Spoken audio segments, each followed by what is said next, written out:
Fala galerinha do meu canal, beleza? Aqui quem fala é o professor Eduardo, famoso quadrado, e hoje seu professor de física. Olha só, a gente tem uma questão aqui da Unicamp muito interessante sobre calorimetria, eu quero que você me acompanhe nela, porque se você prestar atenção, amigão, você vai entender isso aqui com tranquilidade. Vamos lá, hein? Um microchip de massa 2 vezes 10 elevado a menos 6 gramas é composto majoritariamente de silício. Durante um minuto de funcionamento, o circuito elétrico do dispositivo dissipa, na forma térmica, uma quantidade de energia Q igual a 0,96 milijoules. Considere que o calor específico do silício é de 800 joules por quilograma grau Celsius.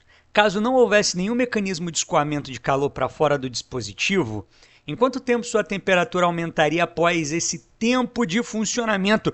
Galera, vamos lá. Você tem um microchip, ele te dá uma massa, diz que ele dissipa uma quantidade de calor, dá o calor específico dele e quer saber qual é a variação da temperatura. Galera, se existe uma energia térmica, um calor sendo dissipado, e esse calor vai fazer com que a temperatura do chip aumente, você tem que se perguntar qual é o tipo de calor que faz a temperatura variar. É o calor sensível, cuja fórmula é o quê? Macete. Lembrou dele?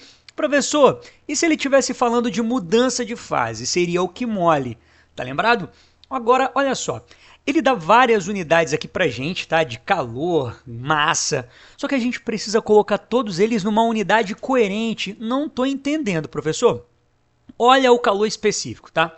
O calor específico é de 800, presta atenção, hein? Joules por quilograma grau Celsius. O calor específico manda em everything, o que significa que a sua quantidade de calor tem que estar em joules e a sua massa em quilogramas, e não é o que está acontecendo. Olha só a quantidade de calor. A quantidade de calor não está em joules, está em milijoules. Galera, aí eu preciso que você se lembre do famoso milimicro nanopico. 10 elevado a menos 3, menos 6, menos 9, menos 12. O mili significa 10 elevado a menos 3, ou seja, isso é a mesma coisa que 0,96 vezes 10 elevado a menos 3 joules, viu? Que no lugar do mili eu coloquei o 10 elevado a menos 3.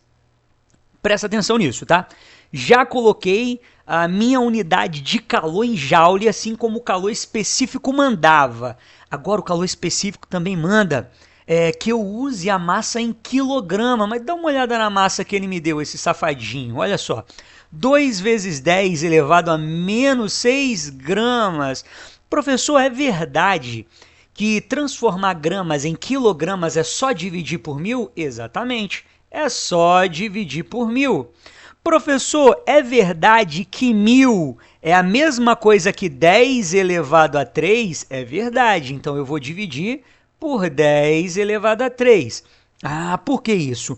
Porque eu tenho aqui uma divisão com potências de mesma base. Lembra da operação? Repete a base e subtrai os expoentes, o de cima menos o de baixo.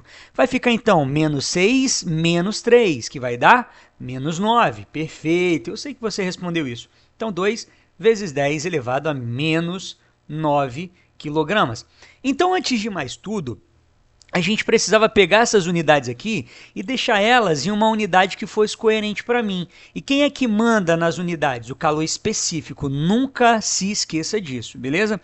Então, no lugar do calor, eu vou colocar 0,96 vezes 10 elevado a menos 3. No lugar da massa, eu vou colocar 2 vezes 10 elevado a menos 9. No lugar do calor específico, eu poderia colocar o 800. Galera, eu poderia. Mas ao invés do 800, eu vou colocar 8 vezes 10 elevado a 2, porque ele tem 2 zeros.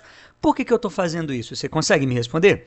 Estou fazendo isso porque está todo mundo em potência de 10, tá? Vezes a variação da temperatura, que é o que eu quero descobrir. Aí eu vou ter isso aqui, ó, vou até desenvolver aqui do ladinho. 0,96 vezes 10 elevado a menos 3 vai ser igual, olha lá, 2 vezes 8, 16, 10 elevado a menos 9 vezes 10 elevado a 2, a gente soma os expoentes, ou seja, vai virar um 10 elevado a menos 7 vezes a variação da temperatura. Esse 16 vezes 10 elevado a menos 7 vai passar para o outro lado dividindo. Então, olha só, ele vai dividir o 0,96 vezes 10 elevado a menos 3 por, estou dividindo, tá? Por 16 vezes 10 elevado a menos 7. E aí eu vou usar um recurso calculadora, que está aqui do meu lado, que vai ficar 0,96 dividido por 16, galera. Vai dar 0,06. Por que isso? Porque 6 vezes 16 daria 96. Então, quando eu divido 0,96 por 16, dá 0,06. Olha o que você poderia fazer. Você poderia transformar o 0,96 em 96 antes. Não teria problema, beleza? Aí agora, o de cima menos o de baixo, não é? Uma divisão de potências. Só que, olha, o de cima é menos 3. Menos o de baixo, que é menos 7. Lembra que menos com menos dá mais? Você lembra, né? Então, vai ficar menos 3 mais 7. No final das contas, o que vai dar? 4. Tô quase lá, beleza? Mas eu ainda preciso colocar a galera em notação científica, ou seja, eu vou pegar essa vírgula, eu vou andar ela uma casa para a direita, 2 casas para a direita. Aí essa vírgula vai ficar aqui, galera. Para a direita diminui, ou seja, eu vou diminuir essas 2 casas no expoente. O que vai dar? 6 vezes 10 elevado a 4 menos 2, 2. Qual é a unidade? Graus Celsius, já que eu estou falando de variação da temperatura. Show de bolas? Com isso, a gente fica aqui, ó, com a nossa letra C. Espero que você tenha entendido, questão muito interessante. Qualquer dúvida que você tiver, coloca aí nos comentários, beleza? Pode me perguntar que eu estou aqui para responder. Até a nossa próxima aula. Beijão, forte abraço. Tchau, tchau.